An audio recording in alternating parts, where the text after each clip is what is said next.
Most research students spend a month trying to learn these terms, but my sister has never taken a research class in her entire life. And today I'm going to be asking her 8 research terms, and then she'll have 5 seconds to guess. If she gets it right, I'm going to buy her a lunch. So come in. So I'll buy you a lunch if you get 4 correctly. If you get anything less than 4, you buy me a lunch. You buy me food. I understand she's jobless. So let's begin. So the first one is questionnaire. What's the meaning of questionnaire? Okay, this is my own understanding. A questionnaire is someone that asks questions. Okay, because you heard a question, I think that would be like a questioner. A questioner is someone that asks question. So a questionnaire is simply a list of questions that you administer to your participant when you want to conduct a research. Let's say I want to discover how many students in your class knows biology. What I'm going to do is to ask them questions, right? So what I'm going to do is I'm going to print out those questions and I'm going to ask them maybe what is biology, what are the branches of biology. It can be like a MCQ, like a multiple choice question. Sure, you get. So you failed the first question. So the second terminology is hypothesis. Hypothesis. Your time starts now.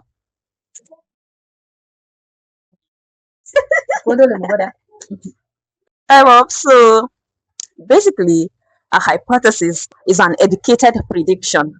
Do you know what prediction means? Prediction is like guessing. Like you are guessing whether something is going to happen or not. So a hypothesis is simply you making a guess, making a hunch whether something is going to happen or not. So if you're saying something like, I think nurses who sleep at least 8 hours experience less stress compared to nurses who sleep for like 2 hours. That's a guess. You are guessing. Like Like you don't know. it is not confirmed. You are just making a guess. That's a hypothesis. Wagani. So you failed another round. The next word here is snowball. Snowball sampling. Snowball. Any idea? Your time starts now. Snowball. No idea. Your time is up, but you can still try. Are you sure? Okay. Now, snowball is a type of sampling, a type of non-probability sampling. So let me try to explain it the way you're going to understand. Now, snowball sampling is when you recruit someone and then that person recruits another person for you. That another person recruits another person for you. That's snowball. You're trying to give your questionnaire to your respondents and then you don't have access to them. So you recruit one person and that person recruits another person for you. I don't know if you understand. Yes. Are you sure? Yes. What did I say? Like you recruit someone and someone recruit another person. And the other person recruits another person. Okay. You're just like referring. Yeah, just like referral. But they are going to refer that person to me directly. You understand? Yes. The next one is purposive sampling. Do you want to see the spelling? The spelling of purposive sampling. Your time starts now. Proposing sampling. Purposive. Like something you do propose. Okay. You tried something you do on purpose. You are kind of correct, but if we want to relate it to research, what we are saying is like you are choosing a participant because they have a certain characteristics that you are looking for. That's purposive sampling. For example, if I want to conduct a study on knowledge of nursing students regarding med surge, I'm going to choose nursing students on purpose. Nursing students that are in 300 level and above because you start med surge in 300 level. I'm choosing them on purpose because I know that they've started med surge. I don't know if you understand what I'm saying. So I'm not going to go for like students in 100 level or 200 level because they are yet to start med surge. You're doing something on purpose, like you say. So for this one, I can say that you scored half mark. So the next term here is population. What do you understand by population in research? Population. In research. Your time is up. Time is up. Okay, let me give you a chance. You can still try. population. Yeah, about like overpopulation, overcrowding. What's the mic way? Okay, like population. Something is plenty. It's over crowded. A lot of population in studies. We all understand it. Okay, population. When we say population in research, what we are saying is simply the people that you are targeting. So, for example, if I want to conduct a research about the knowledge of nurses regarding clinical research, I'm going to give nurses my questionnaire because the study is about them.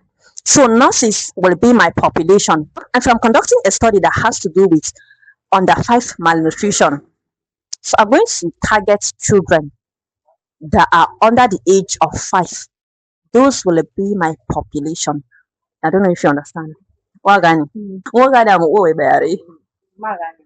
Okay. So you failed again.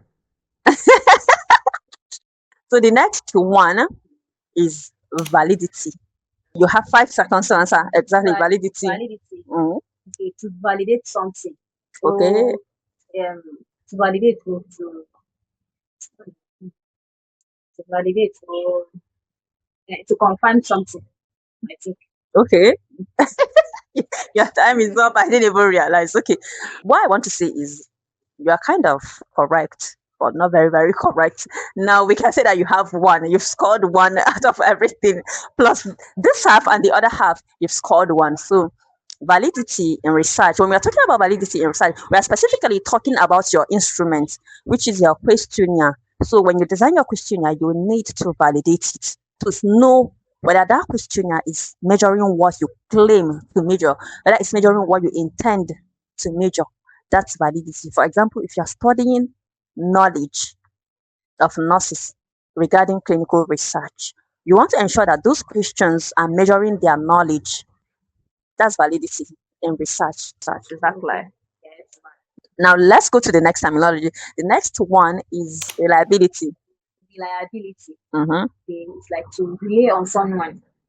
To rely. Okay, rely. To rely on someone. Okay, that's like in English, but when we're shifting towards research, reliability is kind of different, but it also carries a similar meaning, like this one that you just said.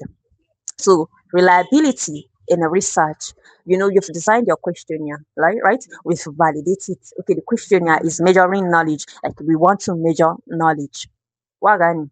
So now when we talk about reliability, we want to know whether that questionnaire can give us the same answer every time we give it to people who are similar to our respondents. So for example, let's say if we are conducting a study among nursing students. So if we give it to students in ATBU and they answer it, then we now take the questionnaire to students, let's say in ABU, and then we now compare the results. The question is, are those results similar from those two institutions, or it is very, very different? If it is very, very different, that means we cannot rely on that questionnaire, because a questionnaire that is reliable should produce similar results when administered to similar population under similar condition. Like saying, can we rely on this questionnaire? That's reliability. The final word is data. Data. Data. Okay. I think data is simple to like information. Okay. Yes. Is that all? Don't worry, your time is up. Okay, you say data is like information. Actually, there's a difference between data and information. You get a data when you administer your questionnaire to your respondents. So their responses becomes your data. That is raw. That is data. I don't know if you understand what data means now. Then an information is when that data has been processed, when that data has been analyzed. That's when you get information. Because when you see a data, you're saying, okay, some people are saying yes, some people are saying no, some people are saying they are female, some people are male. So that is just like a raw data.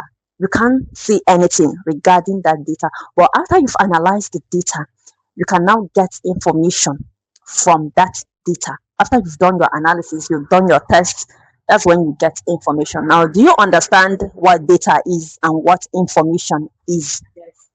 A data doesn't tell you much until it becomes an information. So now, Asha, you scored 1 out of 8. Honestly, research wins. So, which one of the answers made you laugh the most, and which one of the research terminologies have you always been embarrassed to ask?